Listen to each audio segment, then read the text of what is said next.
ఇప్పుడు కరివి నీరుగానే ఈ వర్ష ప్రభావం వల్ల కురిసిన వర్షం వల్ల ఎంతో మన జనజీవనం అంతా అతలాకుతలం అయిపోయింది. ఇక్కడ ఈ ప్రాంతం అంతా కూడా విజయవాడ అటు గుంటూరు. సో మనం కూడా చెప్పడం జరిగింది నా 50 సంవత్సరాలు పూర్తి చేసుకున్న సందర్భంలో ఇట్లా నాన్నగారి నుంచి కూడా ఎలా ఆయన ఎప్పుడు ఎటువంటి విపత్కర పరిస్థితి వచ్చినా రాష్ట్రాలకి అంటే ఇప్పుడు ఆంధ్ర తెలంగాణ కాబట్టి ఏ రాష్ట్రం అయినా ప్రాంతాలు వేరైనా మన అంతరంగాలు ఒకటేనన్నా యాసలు వేరుగా ఉన్నా మన భాష తెలుగు భాష అలా అన్నింటి కలిపారు ఎన్టీ రామారావు. ఓ ప్రాంతానికి ఆపత్తి వస్తే ఇంకో ప్రాంతం వాడిని దాంట్లో భాగస్వాములు చేయడం అదే ఇదంతా అంతా ఒకటే ఒక ఉమ్మడి కుటుంబం వసుదైక కుటుంబం అంతా అన్నదమ్ములం అన్న అందరిని ప్రభావితం చేసి వాళ్ళని అందరినీ ఆదుకునేలా అలాగే మేము కళాకారులు ఆయన్నే ఆదర్శంగా తీసుకుని అప్పటి నుంచి అంటే నేషనల్ డిఫెన్స్ ఫండ్ కానివ్వండి లేకపోతే మన ఉప్పెన కానివ్వండి దివిసీమలో లేకపోతే మన వేరే రాయలసీమ క్షామ నివారణ కోసం అయితేనేమి ఆయన అప్పుడు జోలి బట్టి మిగతా ప్రాంతాలన్నీ తిరిగి ఆయన అడుక్కోవడం జరిగింది డబ్బు.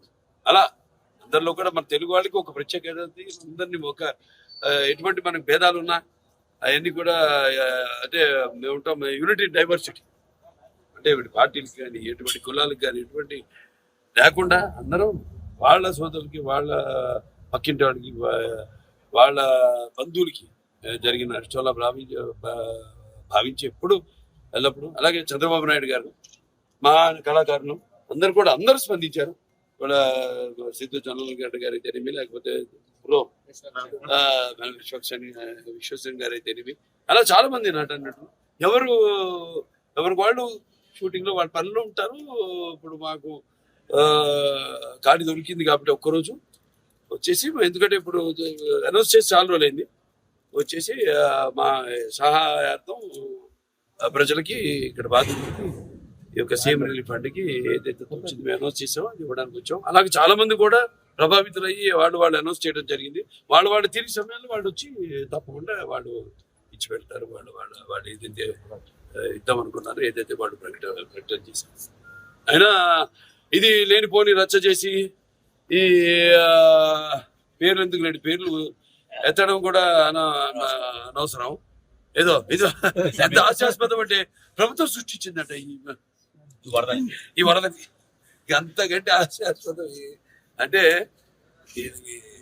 అదే అడిగితే ఏం మాట్లాడాలి బాగా తెలియదు. మనకు తెలుసు వాళ్ళ గురించి ఏం మాట్లాడాలో ఏం మాట్లాడకూడదు. అది దీంట్లో సహాయం అందించిన చాలా మంది ఉన్నారు. అక్షయ్ వాడు ఉన్నారు.